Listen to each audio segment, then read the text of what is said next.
How y'all doing? It's Brandon from Voodoo Forge. Now, one of my favorite cross peen hammers has, well, the handle started slipping on it. And eventually it got so bad I could wiggle the head off, and so I re-wedged it, and I really liked that handle. Sometimes you just get a feel for one, and so I kept it for longer than I should have, but it finally got to the point where I was going to kill myself or somebody else in the shop if I didn't put a new handle in this. So I'm going to show you how to put a handle in. I'm not going to show you how to make a handle. Maybe later I'll show you how to make a handle. That's something I used to do. I used to use hedge apple or bodocker. I'm sorry if I'm not calling it whatever your pet name is for it. But I'd go out and I'd get it, and then other blacksmiths would be like, "Where'd you get that hammer handle?" And I'd be like, "I made it." But I'm not going to do that because I don't have time, number one. Number two, it's not necessary. I've got a huge supply of hammer handles that I get from a guy. They're good hickory handles. They've got decent grain orientation. They come out of a handle mill in Arkansas. So I'm going to show you what I do when I'm putting a new hammer handle in. Here's what I'm going to be using. Here's what you need to put your hammer handle in, or what I need. Got a good handle. I like the feel of it. Actually, it already pretty much fits. The grain orientation is not perfect. It runs at a diagonal here. Perfect grain orientation would be great up and down, perpendicular to the striking surface of the hammer, and that way it could take more strain. You want to make sure there's no heartwood in here, that it's all sapwood, and diagonal at the least. If it's cross grain to the striking surface, it's not going to work as well. I mean, it'll work for a little while, but it's just not a long-term thing. Now, this handle's got a wax on it. It's not a heavy wax, it's a light wax. But the first thing I do is I sand that off. So you can do it by hand. I use an orbital sander. It's just one of those things.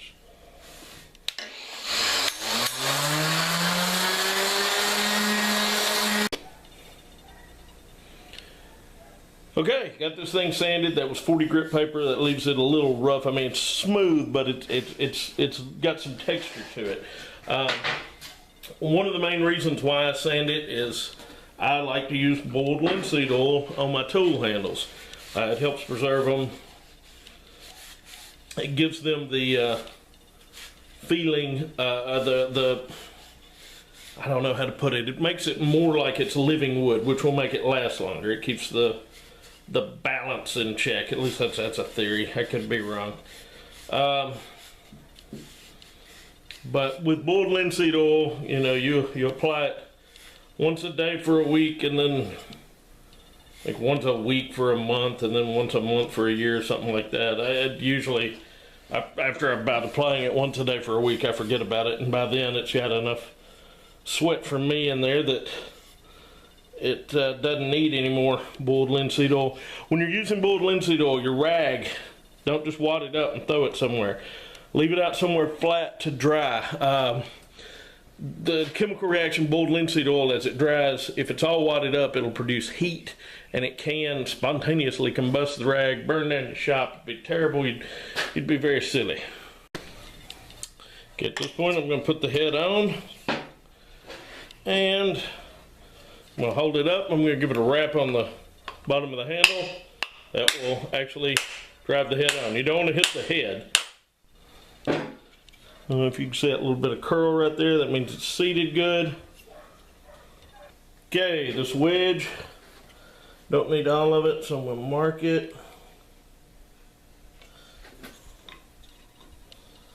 And it's not rocket science, just kind of go with the grain.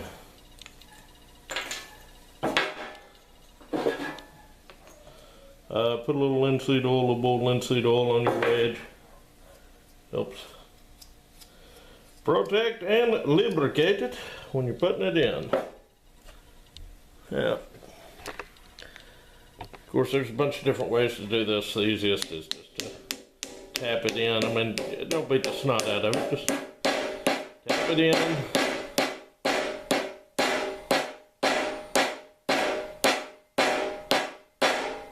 It's seated real good. I'm going to trim this off. I'm going to leave it a little proud, a little bit of the hammer handle sticking up above there. Okay, my pull saw is about done for. I don't even know if it'll cut this right. It's these things are great, but once they start getting a little, once you abuse them a little bit, they get useless real quick. Once you start popping teeth out, this one about a year or so, and I'm rough on them. I will admit I am rough on them. I'll take it into a piece of steel and pull teeth off, but they're cheap enough you can get another one pretty quick. Now that right there,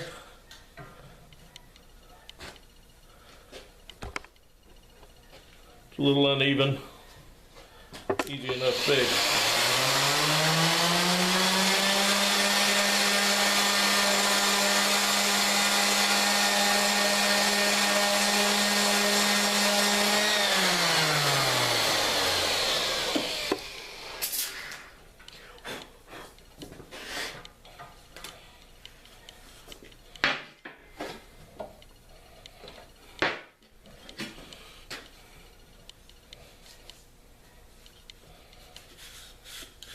With a coat of boiled linseed oil on it. Make sure you get the end grain real good. And there we go.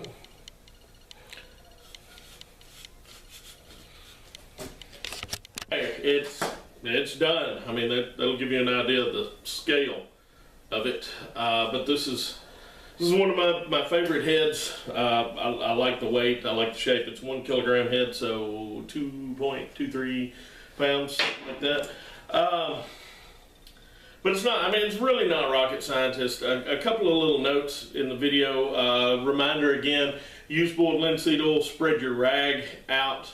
Don't let it dry crumpled up, it can start a fire, so spread it out. Don't throw it in the trash, let it dry first. Number one. Number two, orbital sander. I use an orbital sander a ton in my shop for wooden things. I use it on steel, just all kinds of things. I keep either 60 or 80 grit sandpaper on it. I have other sandpaper, finer sandpapers, but I keep that rough grit on there. That way if I've got to hog through something real quick, it's not a big deal. But I hope y'all got something from the video today, and if you liked the video, hit the like button down there. It helps me out when you do that. And if you'd like to see more videos like this, please subscribe to the channel. Alright, y'all behave yourselves.